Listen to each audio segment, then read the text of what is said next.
owi Diallo Mbaalo en ngari e ɓoggol mawnama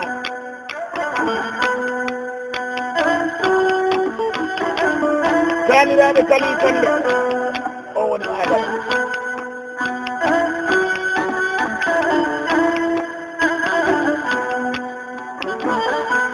yo yaari yo yaari hirde patron goɗɗo jumbata on ɗaldi hirde ɓe Diallo Mbaalo wona gorko wona debbo wona goɗɗoɗum jooɗi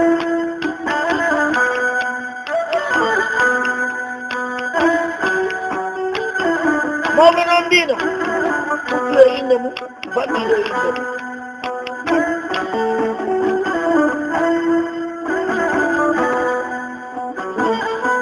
on woni tanirawo kalima kalikanto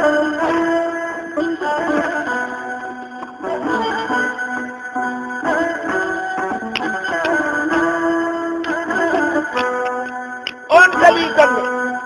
mi wi o ɗo wodanimi mamadi o samba mbiya o andala to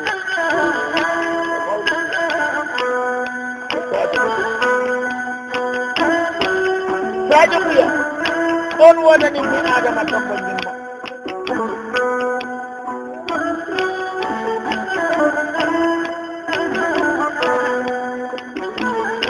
ñande min garno Tambuya debbo makko o yimi Baba Tana mi okkima ngaari duuɓi tatiri musidɗo am mo Aliou mi okki ɗum ñande duuɓi tati mo ƴetta inde am nde mo waɗa ɗum e leydi mon ɗum woni sababu dokkal makko ñande an Baba am Tana woodi ngaari duuɓi tati musidɗo am mo Aliou woodi ñande duuɓi tatiri o ƴetta inde am nde waɗa ɗum e leydi ɗum woni sababu kol dokkol nene jaabode ɗum ko haali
Tana kanko Adama Tombong haaldaniɗo mo wi mi ngaari maɗa miɗo waɗanima ɓoggol ujunaje 5 ñande musidɗo am mo ɓe gokkumi Aliou Tanaɓe ñande nde gokkumi Aliou Tanaɓe ko ɓaga inde am nde waɗa ɗum ne leydi mum waɗanimo ɓoggol ujunaje 5 omo haaldani ga on woni Adama Tombong taniraɓe Abba Tata wontindaɗe maɗa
wi o hokkima mbeewa fa wona mbee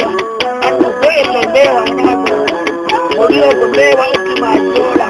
ɗum woni debbo Samba Baalo koɗo Jallo Baalo debbo mum no wi o hokkima mbeewa joola balɗe wona beel ɓe hokkimade ko mbeewa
oro on jinnaɗo debbo o yani Diallo e lammo ko ɗum lamdi wiya ko alarba balɗe ɗo alarba mo innete ya sappo e joyyi alarba balɗe ha ɗum ɗon ko ɓiɗɗo jeenum